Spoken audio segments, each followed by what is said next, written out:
Salut les fans! Je vais vous dire pourquoi l'épisode 5 a mis du temps à arriver. Parce que t'es feignant? Oui, mais pas seulement. En fait, j'avais déjà trouvé le sujet et j'avais commencé à écrire l'épisode quand je suis tombé par hasard sur ce commentaire YouTube. J'ai toujours pas compris en quoi Michael Jackson a révolutionné en quoi que ce soit la musique. La façon de la vendre, oui peut-être, mais pour moi, Ray Charles, Sam Cooke, Robert Johnson ou James Brown ont révolutionné la musique, mais Michael Jackson, non. Il a guimauvé le funk et Thriller est plutôt quelconque. Oh non. Je pouvais pas passer à côté de ça.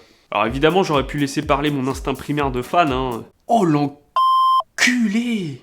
Et j'aurais pu en trouver d'autres, hein, parce qu'il en existe beaucoup du même type sur internet. Et c'est pourquoi je me suis dit pourquoi pas répondre à ces personnes qui souvent réduisent Michael Jackson à un artiste commercial et occultent, volontairement ou pas, la puissance de son œuvre musicale. Bon alors déjà, par quel bout commencer? Il a guimauvé le funk. Ah oui, première erreur.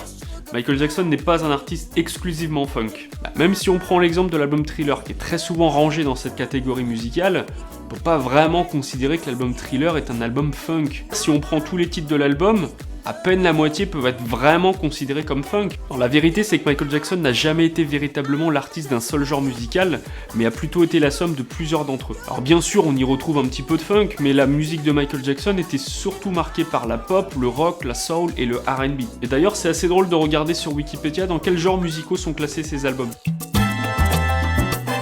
Alors qu'on arrête une bonne fois pour toutes de cataloguer Michael Jackson comme un artiste funk, parce que c'est aussi pertinent que de cataloguer le groupe AC/DC comme groupe de blues, parce qu'ils ont fait des chansons comme Ride On ou Nightcrawler. Bon, sinon on va rentrer dans le vif du sujet.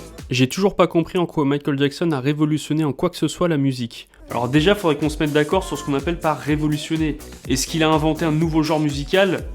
Non, pas vraiment. À vrai dire, Michael Jackson était plutôt un artiste qui piochait dans différents genres musicaux pour créer ses propres sonorités. Parce qu'une des grandes forces de Michael Jackson était ses mélodies qui étaient à la fois simples et très complexes. Oui, c'était une de ses grandes forces, il savait en fait rendre simple ce qui était extrêmement compliqué à produire.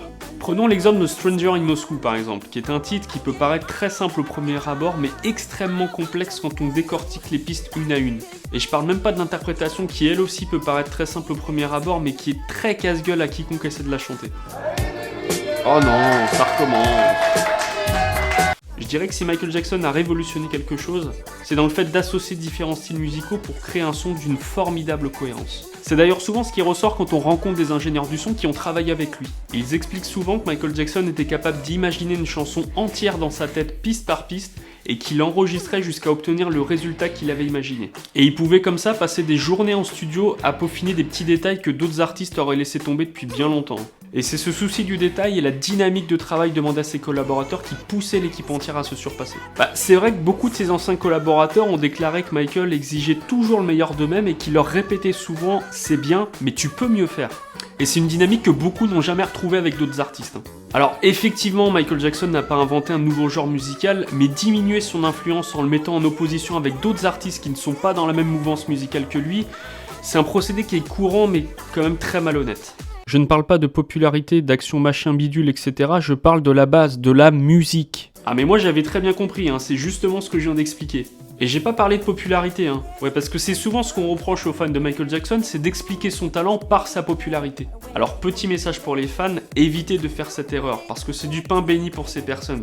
Elles vous diront toujours que la popularité ne fait pas le talent, et c'est vrai. N'oubliez jamais qu'en France, La Danse des Canards fait partie du top 3 des singles les plus vendus dans l'Hexagone.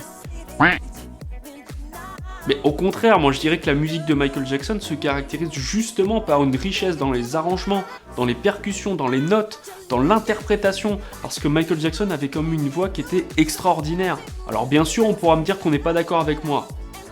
Oui, la mauvaise foi n'a pas de limite. Mais je crois que personne n'a compris, je parle de musique, des sons, des notes, des arrangements. Ouais, mais manque de bol, vous êtes attaqué un artiste qui était aussi et surtout reconnu pour la qualité qu'il accordait à l'enregistrement et au mixage. Parce que tout au long de sa carrière, il s'est quand même entouré de personnes extrêmement talentueuses.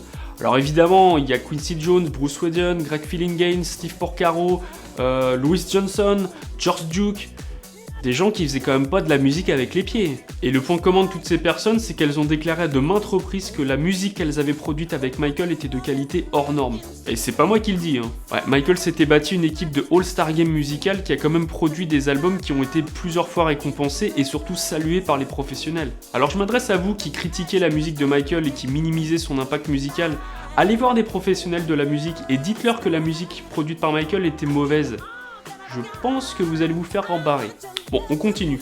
Je suis désolé, je me suis jamais endormi sur James Brown. Ah, mais vos affaires privées regardent que vous, hein. Mais je crois savoir que James Brown préférait s'endormir sur une femme. Si vous voyez ce que je veux dire.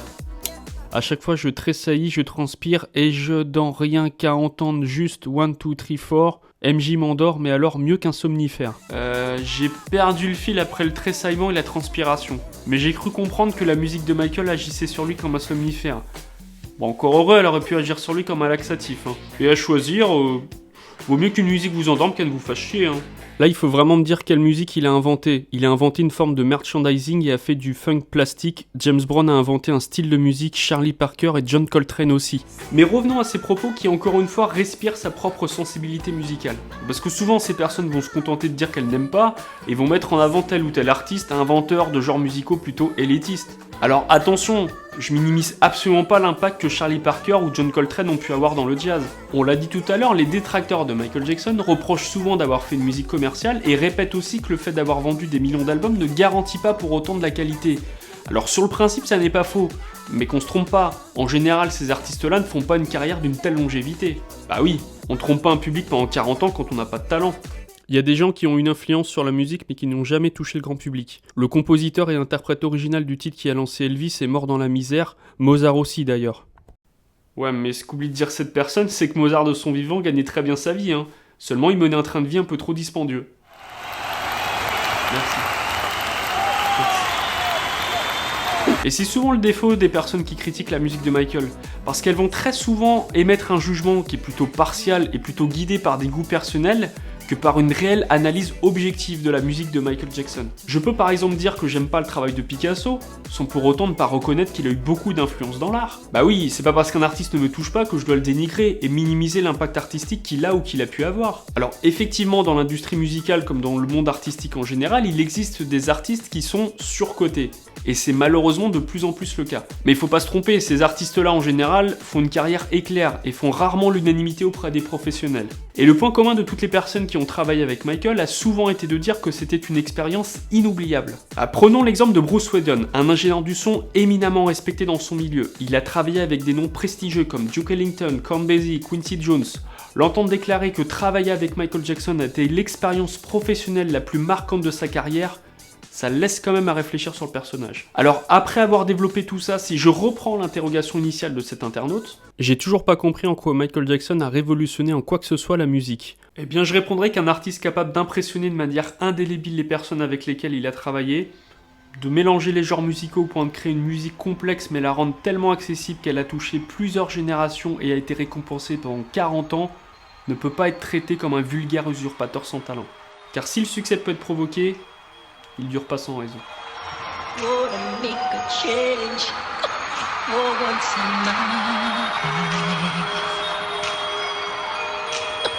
It's gonna feel real good.